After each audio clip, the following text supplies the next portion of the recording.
Bakit nga po ba dapat tayong magtiwala sa salita ng Diyos? Bakit po sa dami ng salita sa paligid natin, daming philosophers, no? Dami pong mga, at gusto magsalita, no, sa paligid natin, daming libro na nagawa, na isulat over the times. Pero bakit po ang salita ng Diyos ang dapat nating solely, no, nag-iisang pagkatiwalaan sa ating buhay? Bakit po dapat tayong maging committed in reading, studying, and applying the Word to our lives? At bakit po, no, dito mismo sa ating church, meron pong panawagan for us to participate and actively participate in our activity, yung Bible Reading Challenge. Bakit po dapat tayong mag-participate? Sa dami na po ng ginagawa natin sa ating buhay. At kung meron man po tayong mga ganyang katanungan, mga kapatid, we must not fret. Because God Himself has spoken about the sufficiency and trustworthiness of His Word. At ngayong gabi po, ang ating pong title for our message, The 7 Reasons to Trust God's Word.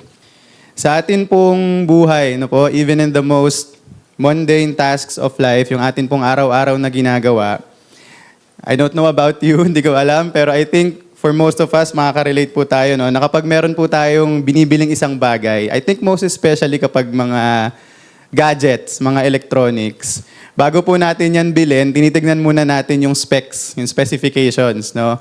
Ano bang pros nito? Kasi madami po kagaya po sa cellphone ngayon, no? Ang daming pare-pareho. Titignan mo muna dyan, syempre, yung price range. Dito sa price range na to, ano yung advantage nitong tinitignan kong cellphone ngayon kumpara dun sa iba, na mas mura o mas mahal?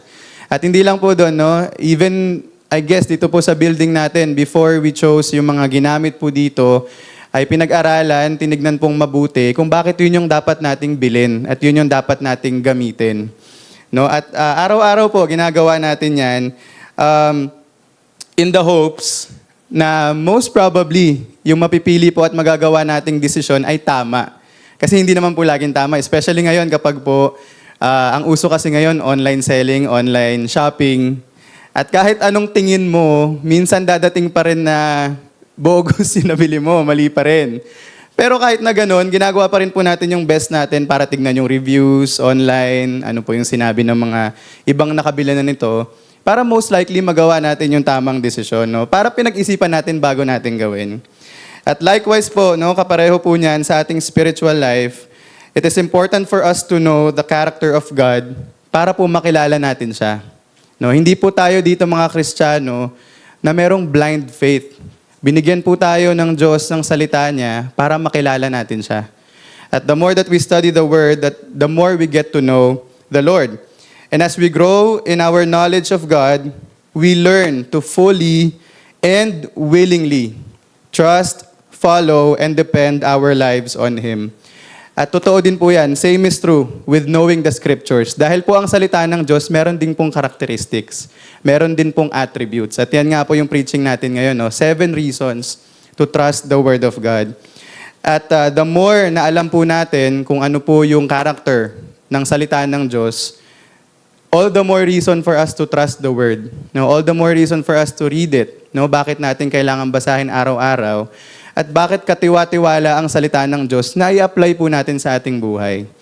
And also, isa pa pong mahalagang dahilan at isa pa pong magandang epekto when we know the character of the Word of God, it will guard us against having a wrong view and attitude toward the Scriptures. Dahil hindi po ibig sabihin na nagbabasa tayo ng salita ng Diyos, tama na yung ating attitude sa pagbabasa. Hindi po ibig sabihin na araw-araw tayo nagbabasa, tama na yung tingin natin doon sa salita ng Diyos. Kaya po napaka-common, sadly even for Christians, to take the Word of God out of context. At ang masama pa po doon, mismong Kristiyano na nagtitake ng word ng salita ng Diyos out of context ang nagpapakalat nun. Kaya nga po meron tayong Pastor Reacts, no? Na ginagawa po natin yan, nagpo-post tayo every week. May mga bagay po doon na hindi directly from the Word of God, pero may mga ilan po, no, kung napapanood nyo yung ating Pastor Reacts, kinukuha nila yung salita ng Diyos, tapos gagawan nila ng sarili nilang explanation. Kaya nga po, we do our best by God's grace, with the help of the Word of God through our pastor, na mag-react po tayo sa mga ganon. And even in our own time, no, sa atin pong sarili din, pwede din po natin gawin yun. No? Whenever we hear yung mga maling context, nawa ready po tayo na i-counter yun at i-explain dun sa tao kung ano yung tama. If you can please go with me po sa ating verse for tonight, Psalm chapter 19, verses 7 to 9. Psalm 19, verses 7 to 9. Ang sabi po dyan, "The law of the Lord is perfect, converting the soul. The testimony of the Lord is sure, making wise the simple. The statutes of the Lord are right, rejoicing the heart. The commandment of the Lord is pure, enlightening the eyes. The fear of the Lord is clean, enduring forever.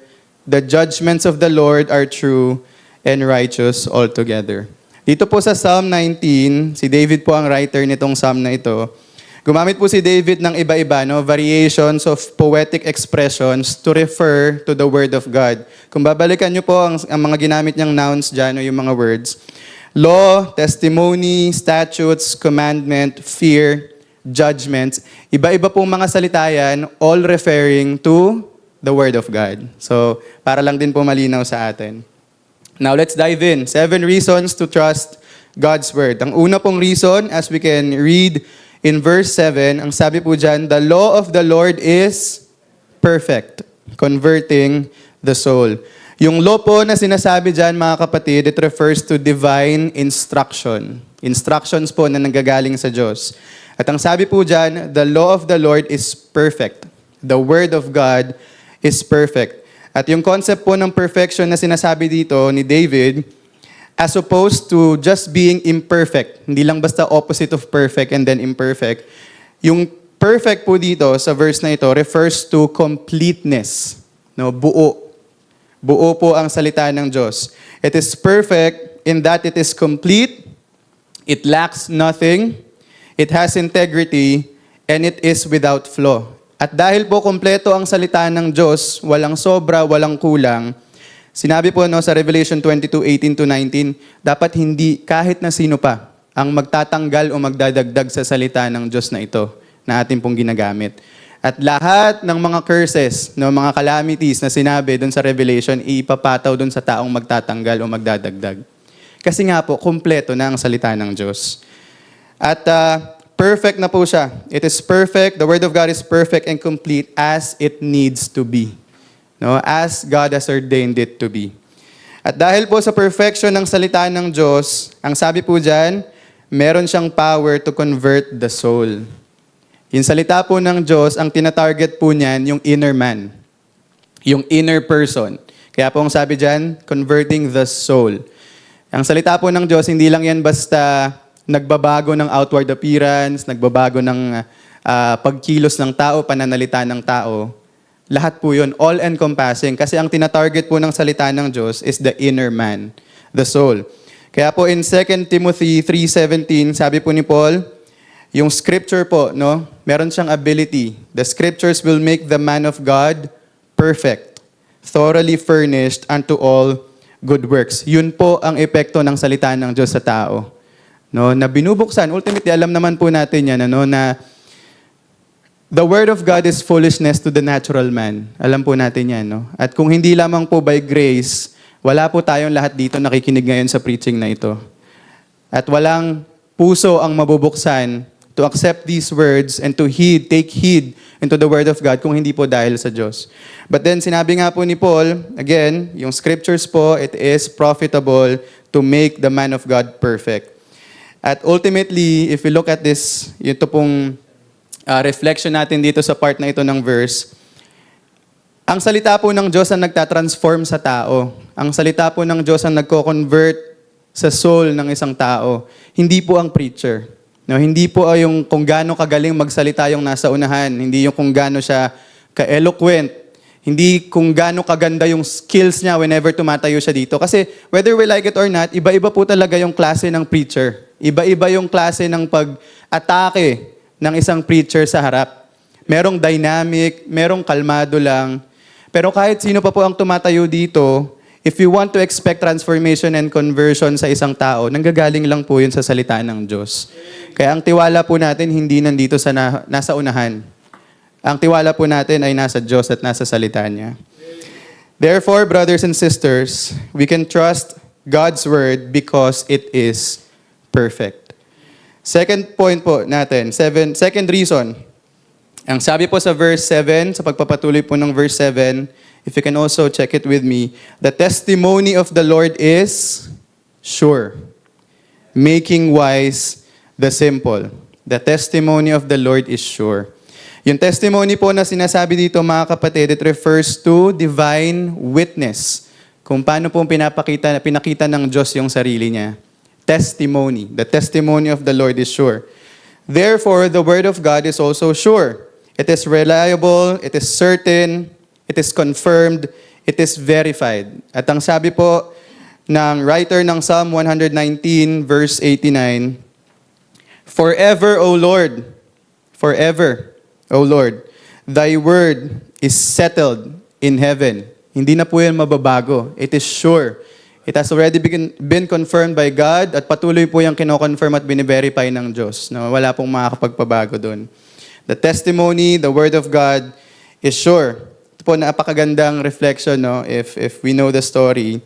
Si Peter po, along with James and John, no, mga disciples, kasama po nila si Jesus during His transfiguration. Naalala po ba natin yon? And sila pong tatlo, and Peter, for instance, dito po sa verse na to, narinig po nila yung mismong boses ng Ama. They heard the Father's voice. No? They said, nung sinabi ng Ama na, this is my beloved Son, in whom I am well pleased. Narinig po nila mismo yon. Pero sa 2 Peter 1:19, even after hearing the word of the Father coming down from heaven, ang sabi po ni Peter sa 2 Peter 1:19, we have also a more sure word of prophecy. Even after hearing the word of God, the Father's voice during the transfiguration, sabi pa rin po ni Peter, we have also a more sure word of prophecy. Whereunto ye do well that ye take heed, as unto a light that shineth in a dark place until the day dawn and the day star arise in your hearts. At yung tinutukoy po dito na more sure word of prophecy, ito po yun. This is the more sure word of prophecy, the scriptures, the word of God. No, napakahalaga po nito na malaman natin. Kasi ito po yung nag-a-affirm na ang salita po ng Diyos ay sigurado. It is sure. And because the word of God is sure, ang sabi po dyan, it makes wise the simple. That's why the writer of Psalm 119, again, same chapter po, says in verse 99, I have more understanding than all my teachers, for thy testimonies are my meditation. So dahil po, yung writer ng Psalm na ito, ang kanya pong meditation ay ang testimonies ng Diyos. Sabi niya, mas matalino pa siya, mas marami pa siyang alam kaysa sa mga teacher niya. At ganun din po sa atin. Kasi kung mapapansin po natin, no, even the most learned man, pinakamatalino, ay hindi makuha na ang lahat ng bagay ay nilikha ng Diyos in 6 days. No, yung creation. Ayaw nilang maniwala dun. But it's plain, it's simple, it's in the Word of God, no? It's not because of the lack of evidence. Hindi po kulang ang evidence na makikita natin sa paligid natin. Kaya nga po sabi, di ba, the heavens declare the glory of God. Kahit saan ka tumingin, it will show you, it will teach you na merong Diyos na gumawa ng lahat ng to. It's not the lack of evidence, it's the lack of eyes na makita. No? At syempre, yun nga po, that's also a blessing for us na tayo po dito ay maniwala sa creation, sa paggawa ng Diyos sa lahat ng bagay in 6 days. Lahat po yun ay faith. Lahat po yun ay by grace. And dahil po dyan, mga kapatid, we can trust God's word because it is sure. Sigurado po ang salita ng Diyos. Pangatlong reason to trust the word of God, and I hope you're following, I hope you're still with me. Ang pangatlo pong reason, sabi po sa verse 8, the statutes of the Lord are right, rejoicing the heart. Yung statutes po na sinasabi dyan, mga kapatid, it refers to divine doctrines. Statutes. No, doctrines po ang sinasabi dyan. And it's referring to principles, the beliefs, yung teachings po na pinapahayag natin dito sa ating simbahan. And praise God, tayo po ay nasa tamang doktrina by the grace of God. And yung mga salita po ng Diyos, the Word of God, they are morally, practically, and universally right. And the Word of God is right in the sense na nagbibigay po yun. It provides a right path, a right course of life. Kaya kung gusto po natin na may pamuhay po yung ating buhay sa tamang pamamaraan, tingin po tayo sa scriptures. We have the Word of God because the statutes of the Lord are right. Kaya po sa Psalm 119, 105, kung mapapansin nyo po, no, maybe mapapansin nyo, marami po akong verses na i-reference dito na Psalm 119. Kasi yung Psalm 119, sabi rin po ng ibang mga theologian, ay parang, yung Psalm 19, ay excerpt ng Psalm 119. Para siyang pinaikling Psalm 119. Kasi yung Psalm 119, yun po ang Psalm na may pinakamaraming verses. No? 176 verses. So again, balik po tayo. Psalm 119, verse 105, ang sabi po, Thy word is a lamp unto my feet, and a light unto my path. In the midst of this dark world, dito po sa darkness, no, nandito sa mundo, because it's a fallen world, ang salita po ng Diyos ay magsisilbing kaliwanag, magsisilbing ilaw sa atin, no? At kung mapapansin po natin, siguro po lahat na tayo dito ay nakaranas magka-blackout, wala ng kuryente. No, kapag sobrang dilim ng paligid, kahit may maliit na ilaw, ang laking tulong po nun, no? Ang laki ng nai-illuminate nun. Kaya po dito sa ating mundo, again, in this world that is full of darkness, ang salita po ng Diyos yung ilaw na kailangan natin. No? It is the lamp unto our feet and the light unto our path. The Word of God shows us how we should live our lives. Again, kung gusto po nating malaman, paano ba isabuhay itong buhay natin dito sa lupa, meron po tayong salita ng Diyos na pwede nating basahin. And when we obey the Word of God, we have rejoicing in our hearts. Yun po yung sabi sa verse. The statutes of the Lord are right, rejoicing the heart. Kapag po ikaw ay totoong sumusunod sa salita ng Diyos, hindi yun burden sa'yo. Hindi yun parang killjoy sa buhay mo na masaya sana to, kaso sabi ng salita ng Diyos ganito eh. Hindi siya grievous, hindi siya mabigat gawin. Gagawin mo siya ng buong puso. Kasi nga nagdudulot po yun sa atin ng kaligayahan. Tunay na kaligayahan. At sabi rin po sa Word of God, it gives a joy that is full. No? Joyful. No? Buong kaligayahan. At nanggagaling po yan when we have the Word of God applied sa ating buhay. Kaya naman po mga kapatid, we can trust the Word of God because it is right. Tama po ang salita ng Diyos. Pang-apat po, na reason to trust the Word of God, continuing in verse 8, sabi po dyan, the commandment of the Lord is pure, enlightening the eyes. Yung commandment po na sinasabi dito ni David, it refers to the divine decrees or mandates. Commandment po, no, kautusan ng Diyos. Decrees, mandates, na inordain po ng Diyos. At ang sabi po dyan, the commandment of the Lord is pure. And it is pure because God is pure. God cannot communicate in any other way. No, kaya nga po sinasabi, no, yung law, yung commandments, hindi siya evil. Dahil pinapakita nun na ang tao ay evil. No, it's holy. No, the 10 commandments, yung mga utos ng Diyos, holy po yun dahil nanggaling yun sa isang banal na Diyos. Ganon din po sa sinasabi dito na that the commandment of the Lord is pure because He is pure. At ibig sabihin po ng pure, wala siyang unwholesome elements. Wala siyang dumi, wala siyang bahid ng karumihan. Kaya nga po, no, sabi sa Psalm, no, tried 7 times, no, like silver in a furnace. Ganun siya ka-pure. At kung meron man pong panahon ever na nangyari or that we know of, na yung salita po ng Diyos ay nag-lead sa isang tao sa kasalanan o sa impurity, the only time that that will ever happen is kapag po ang salita ng Diyos ay binabaluktot. Kapag po ang salita ng Diyos ay taken out of context. If you can please read with me sa 2 Peter 3:16. Dito po natin makikita yung epekto kapag po ang salita ng Diyos ay tinitwist ng mga tao. 2 Peter 3:16. As also in all his epistles, referring to the epistles of the Apostle Paul, speaking in them of these things, in which are some things hard to be understood, which they that are unlearned and unstable rest. Yung rest po dyan, ibig sabihin ay twist. No? Twisted words of the Lord. As they do also the other scriptures, unto their own destruction. So sa panahon pa lamang po ni Peter and ni Paul, marami ng mga tao na nagtutwist ng salita ng Diyos.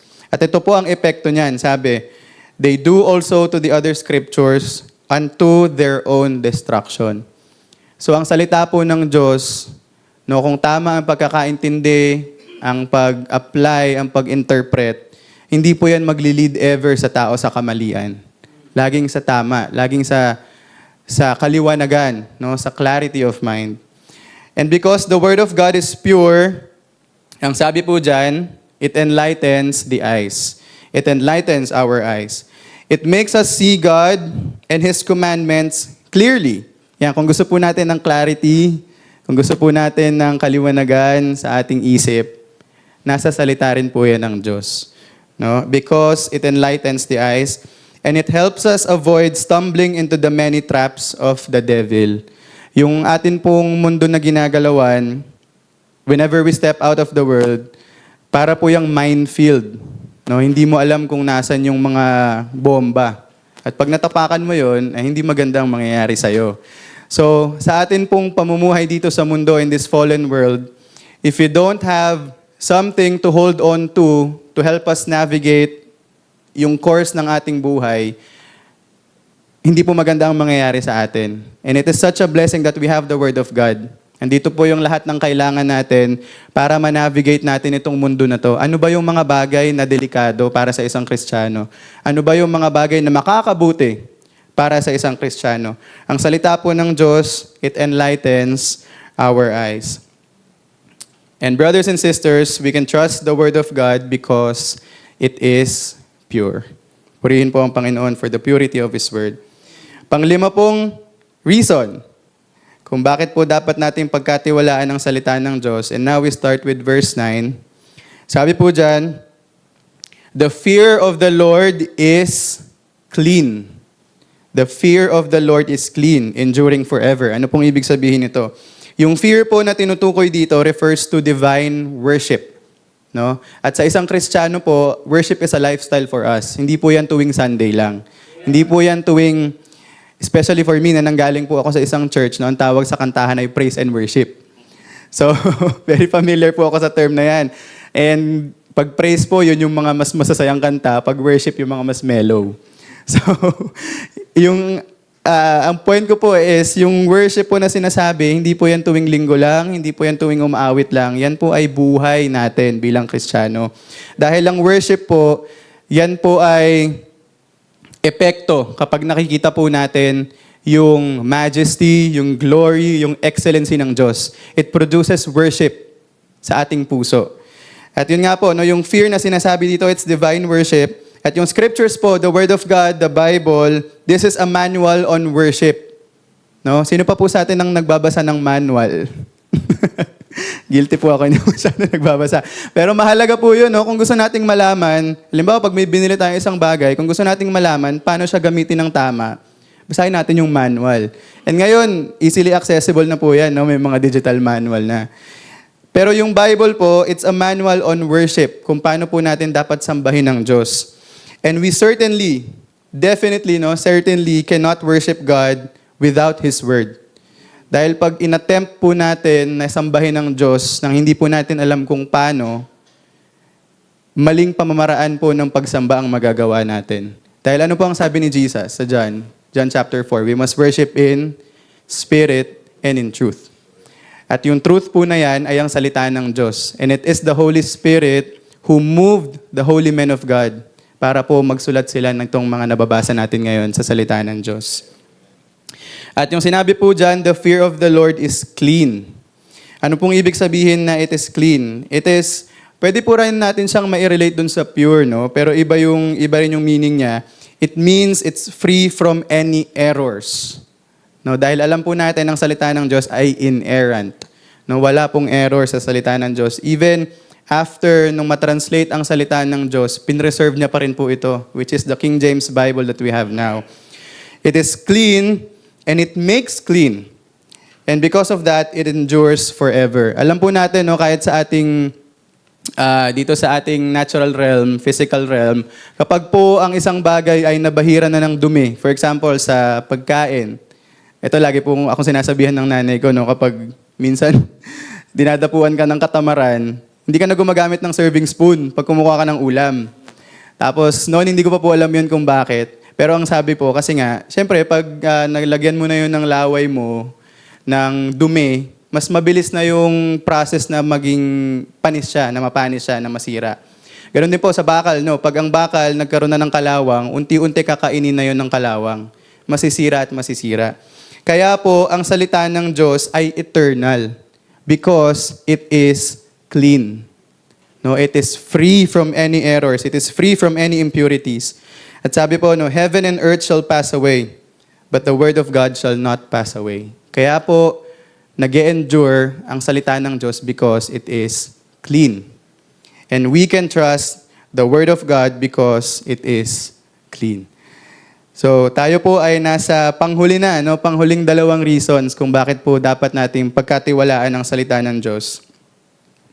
Sa last part po ng verse 9, 2 po yung makikita nating dahilan dyan. The judgments of the Lord are true and righteous altogether. True and righteous altogether.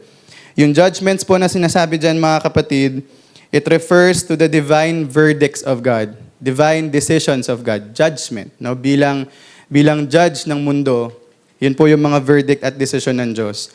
And the word of God, as it says there, the judgments of the Lord, they are true and righteous altogether. Dahil there is nothing false or unrighteous in the word of God. At ito po ay isang katotohanan na tinatayuan ng ating simbahan. No, that the church stands that the word of God is true. Ipaglalaban po natin ito. Hindi tayo mag-waver in our conviction that this very book, yan pong hawak-hawak ninyo, kahit digital pa yan, this very book, the Word of God, this is true. And this is righteous altogether. Any idea that claims to be truth but is contrary to God's Word, hindi po yan totoo. No, kahit po sinasabi pa sa paligid natin na ito ang katotohanan, kung yan po ay taliwas sa salita ng Diyos, hindi po yan totoo. At sa panahon po natin ngayon, ito po natakal namin to during the podcast. Hindi ko na lang sure kung yung first or second season. Pero yung postmodernism po kasi ay laganap sa atin ngayon. Yung postmodernism po, yun ay belief ng mga tao na wala ng absolute truth. They reject the idea of universal truth and objective reality. Para sa kanila, you must live your truth. Kasi kung ano man yung totoo para sa'yo, tanggap ko yan.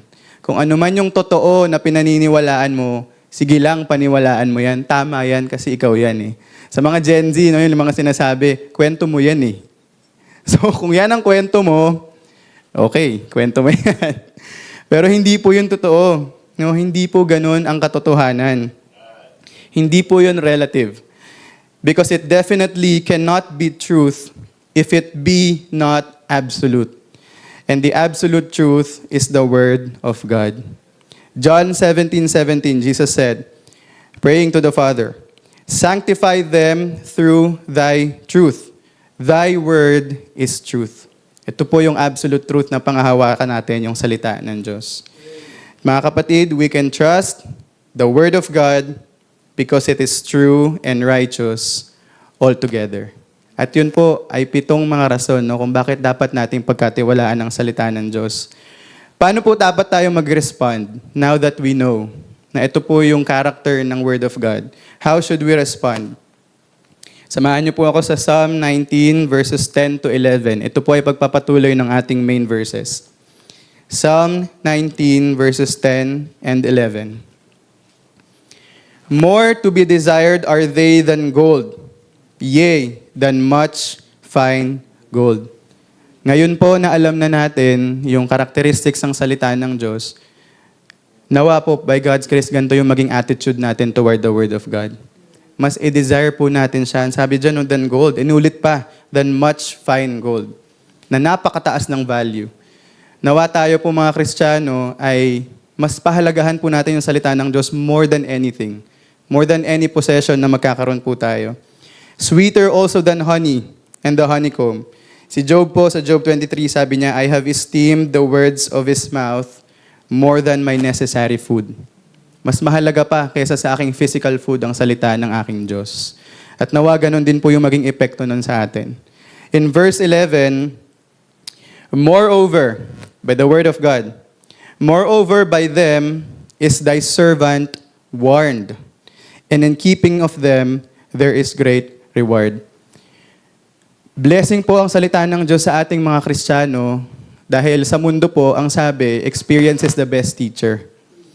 Pero sa Kristiyano, hindi mo na kailangan ma-experience yung na-experience na masasama ng ibang tao para malaman mo na masama yun. Kasi nakasulat na po yun sa salita ng Diyos. Kaya pong sabi sa Romans, diba, these are written for our learning. Yung mga nangyari sa Israelites, sa Jews, sa Israel, sa iba pa nating mga kapatid, no, na persecute for the faith. Ibinigay po sa atin itong salita ng Diyos for our learning. And it becomes to us a warning. Again, hindi na po natin kailangang i-divulge yung sarili natin sa mundo para malaman natin, para lang makuha natin yung experience. Para lang malaman natin, mali pala to. Gusto ko muna ma-experience totoo pala, mali pala to. Hindi na kailangan dahil kumpleto po ang salita ng Diyos. At kung gusto po nating malaman kung ano ang dapat at hindi dapat, nandito po yan sa salita ng Diyos. At ang sabi pa po dyan, in keeping of them, there is great reward. Meron pong blessing ang pagsunod sa salita ng Diyos. At nagpapakita po yun sa atin na mahal natin ng Diyos. No, if we keep His commandments. At yung reward po na yan po ay reward in this life and in the next.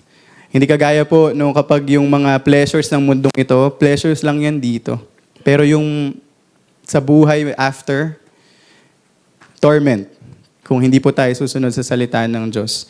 At kung hindi din natin maipapalaganap at isi-share ito, hindi po malalaman ng ibang tao. Kaya nawa maging motivation din po yan sa atin to share the Word of God. And if we look back at our main verses, dun po sa Psalm 19:7-9, yung mga nouns po, no, yung mga salitang ginamit ni David, kung mapapansin nyo po, yung law, testimony, statutes, commandment, fear, judgments, lahat po yan nag-i-imply ng authority. Yung mga salitang pong yan ay authoritative. Ibig sabihin po niyan, ang Diyos, hindi yan parang nahihiyang tumatapik sa atin. Tapos ang sasabihin niya, excuse me, meron akong suggestion kung paano mo gagawin yan. Kaya, anak, ito ang dapat mong gawin. Pero suggestion ko lang to. Hindi po ganun. The Word of God is absolute and authoritative. And rightly so. Rightfully so. Dahil ang Diyos po ang maker and creator of heaven and earth. Lahat po ng nakikita natin. No, at again, tayo po ay pagmamayari ng Diyos twice. No, in our physical birth and in our spiritual birth. No, ganun na lang po yung bigat nun. Kaya po ang salita ng Diyos, merong authority.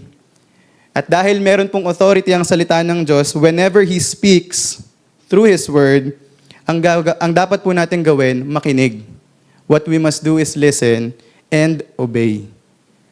At sa mundo po kasi natin ngayon, we live in a culture na ayaw ng authority. No, ayaw na nagpapailalim, ayaw na nagpapasakop. Gusto ko, I am my own boss. No, lalo pag pinapagalitan, kung pag may nagagawang hindi maganda, minsan ayaw natin ng ganun. Kasi bakit? Bakit mo ko pinapagalitan? Ako yung ruler ng sarili kong buhay. Sadly, minsan nangyayari po yan sa atin, kahit na po tayo ay mga Kristiyano na. Pero tayo po, bilang Kristiyano, we must do the opposite. Tamang-tama po yung snips kanina, no? Nung nag-check kami kahapon ng snips tungkol sa, ang Kristiyano dapat nagsasubmit sa God-given authorities. Tapos inaaral ko po ito. Sabi ko, saktong-sakto naman yung snips bukas. Parte po ng ating pag-honor sa Diyos ay sundin po natin yung the powers that be.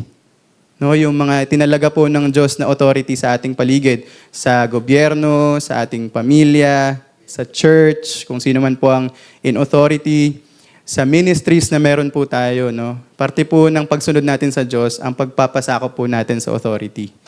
No? And of course, with its limits, no, alam natin na 'yon, no. Na syempre kung ang inuutos na po ay taliwas sa salita ng Diyos, ay doon na tayo magkakaroon ng objection. Pero as long as hindi naman, sunod lang po tayo. Dapat hindi makita sa Kristiyano na tayo pa yung nauunang magprotesta, tayo pa yung nauunang laging mag-voice out ng ano ba yung mali, laging ganyan, laging ganito. Lalo-lalo na po pag nasa paligid tayo ng ibang mga tao na hindi Kristiyano. Kasi maaari, kapag nandito po tayo sa loob ng church, may intindihan ng kapatid yan eh. Tapos masasabihan ka na kapatid, hindi tama yan. Pero pag nasa labas ka at alam nila na Kristiyano ka, sasabihin ba nila yon sa'yo? Ang sasabihin nila sa'yo, ganyan pala ang Kristiyano. Pwede pala na maramdaman din yan at gawin din yan ang Kristiyano. Kaya po tayo, nawa, by God's grace, we must do the opposite. Na huwag po nating i-despise ang authority. At ang tinutukoy po dito, ultimately, we should not despise the authority of the Word of God sa ating pong buhay. We must be faithful followers of God and His Word, knowing that it applies to every culture, every person, in all generations, and it is not relative and changing. Hindi po outdated ang salita ng Diyos. Kahit po sa kung ano pang taon tayo dumating, ang salita po ng Diyos ay mananatiling totoo. Ang salita po ng Diyos ay mananatiling dapat pagkatiwalaan natin. No? Hindi po ever magiging outdated ang salita ng Diyos. Dahil 2024 na, hindi na dapat natin to i-apply. Kasi nasulat ito thousands of years ago. Hindi po ganun. The Word of God is not relative and it's not changing. And for the last time po, mga kapatid, ang pagbabasa po ng salita ng Diyos, ang pag-aaral ng salita ng Diyos, worth it po ito. Hindi po ito pagsasayang ng oras. At hindi po ito ginagawa lang natin whenever we have spare time. Gawan po natin ng oras yung pagbabasa natin ng salita ng Diyos. And also, indirectly, challenging and encouraging each one of us na mag-participate po tayo sa ating Bible reading program. It is for our benefit. And it is for the glory of God. We can trust the Word of God, God's Word, because it is perfect, it is sure, it is right, it is pure, it is clean, and it is true and righteous altogether. Knowing all these attributes of the Word of God, may we not let the Scriptures be left unread and unfollowed, even by just a single moment of our lives. Purihin po ang Panginoon sa katotohanan ng Kanyang salita. At tayo pong lahat, for our closing, let's bow our heads in prayer.